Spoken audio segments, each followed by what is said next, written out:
봅시다. 저는 청년 형제 자매입니다. 어느 날부턴가 제 마음에 드는 형제님이 생겼습니다. 좋은 대학도 나오셨고 간증하는 것도 멋있고 웃는 것도 잘생겨 보입니다.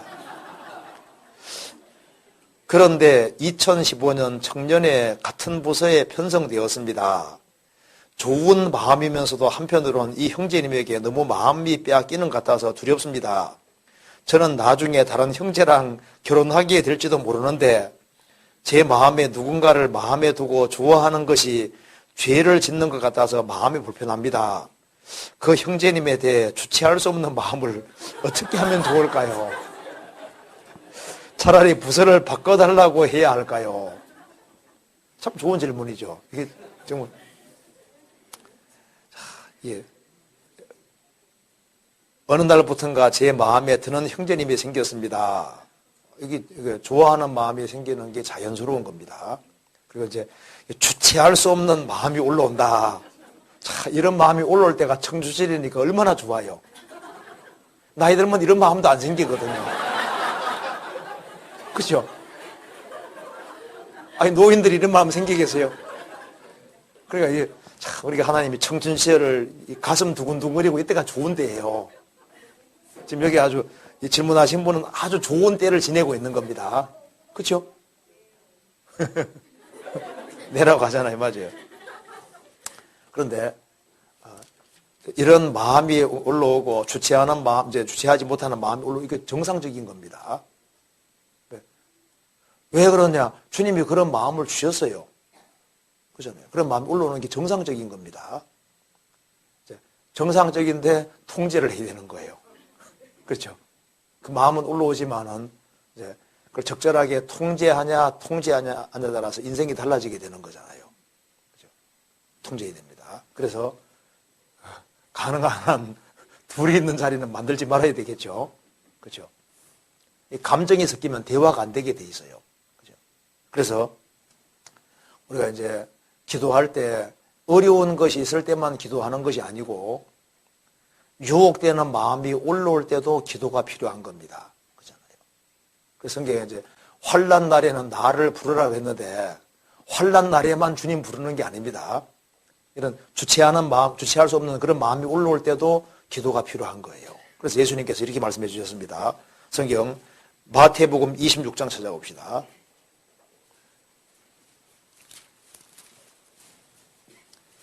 자, 26장 41절. 자, 같이 한번 읽어보겠습니다. 시험에 들지 않게 깨어 있어 기도하라. 마음에는 원이로되 육신이 약하도다 하시고. 마음에는 원이지만 육신은 사람이 약합니다.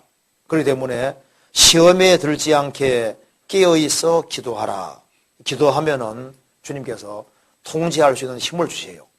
그래서 내 마음을 잘 통제해 달라고 기도하는 것이 필요합니다. 그리고 적당한 간격을 잘 유지할 수 있도록 도와달라 기도하면은 주님께서 보시고 도와주세요. 그래서 우리가 환난을 당할 때 그걸 이길 힘을 달라는 그 기도도 필요하고 또 동시에 유혹되는 마음이 계속 올라올 때 그때도 이제 기도가 필요한 겁니다. 그래서 하나님께서는 구원받은 사람에게 시험에 들지 않게 깨어있어 기도하라. 실제로 기도하면 도와주시는 겁니다. 주기도문에 시험에 들게 하지 마옵시고 그 말이잖아요. 날마다 하는 기도문 속에 시험에 들지 않게 이제 않도록 기도하라는 말씀이 나와 있는 겁니다. 그래서 시험에 들게 하지 마옵시고 그래서 이제 기도하는 것이 먼저 필요하고 그 다음 필요한 것이 뭐냐면은 유혹되는 마음이 이렇게 강하게 올라오고 할 때는 일단은 그 자리를 피하는 게 잘하는 거예요. 성경 찾아봅시다. 잠언 4장 15절에 보시겠습니다.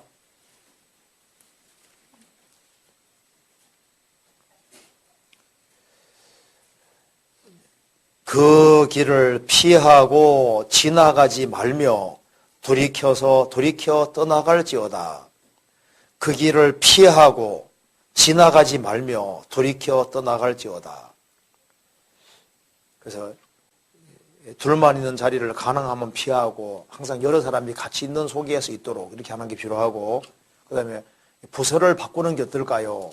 뭐 부서 바꾸는 게 좋을 수도 있지만은, 그러나 더 좋은 것은 이제 이 젊은 시절에는 몰입하는 게 필요하거든요. 이 젊은 시절에는 유혹이 가장 많은 시절이기 때문에 일단 바빠야 돼요.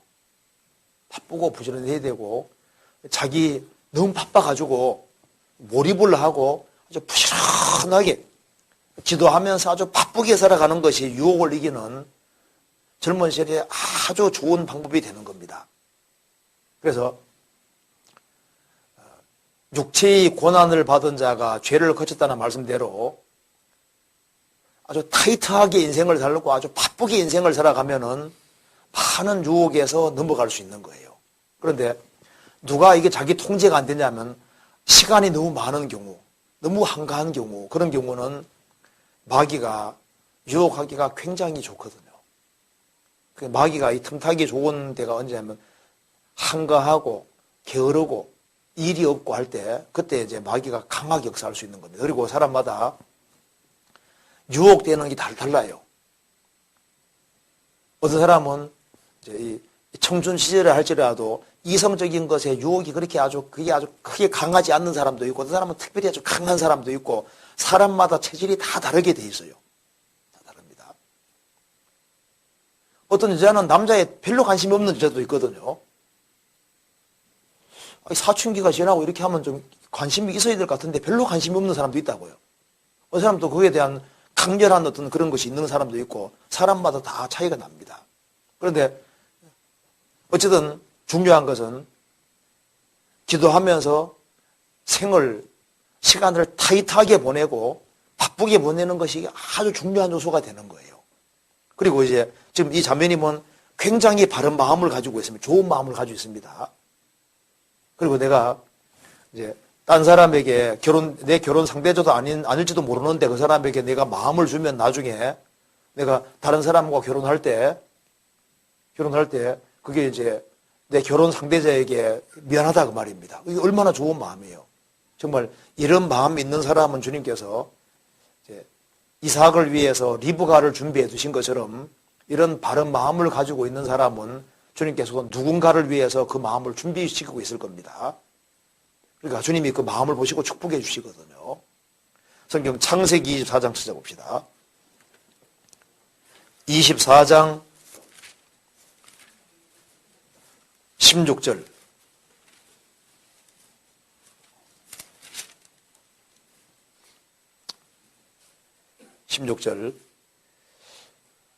그 소녀는 보기에 심히 아리답고 지금까지 남자가 가까이 아니한 처녀더라. 리브가에 대한 평가입니다. 그 소녀 리브가는 보기에 심히 아리답고 지금까지 남자가 가까이 하지 아니한 처녀더라.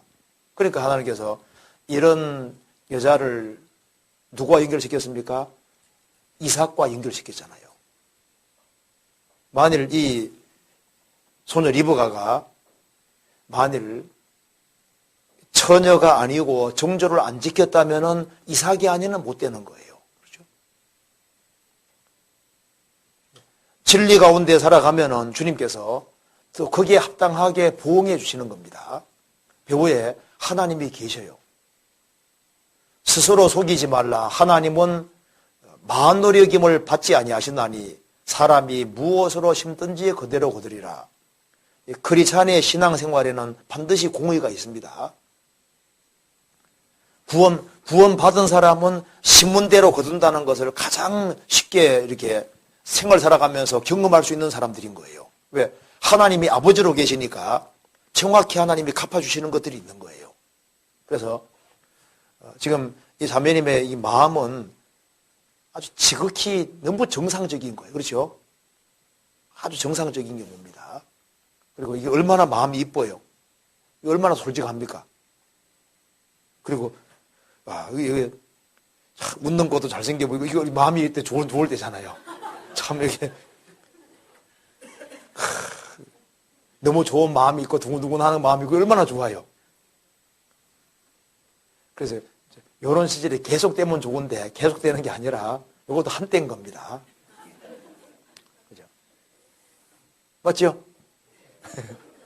아니, 계속 그런가요?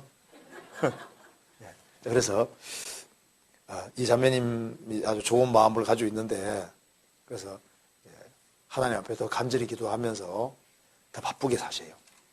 그렇게 사시고 조금 시간 지나가면 주님께서 보시고 이제 하나님 내게 정말 저런 형제를 내게 주세요. 그리고 이제 그럼 주님께서 우리 마음에 생각하는 것보다 더 좋은 사람을 준비해 주셨을 겁니다. 그리고 이제 나중에 결혼하고 이제 시간 지나보면 야, 주님이 적절한 사람 주셨구나 하는 걸 알 수 있어요. 주님은 가장 좋은 걸 줄 줄 아시는 분입니다. 자, 그리고 여기에 이걸 좀 길게 설명하면 좋은데 제가 길게 설명은 못 하겠어요. 예.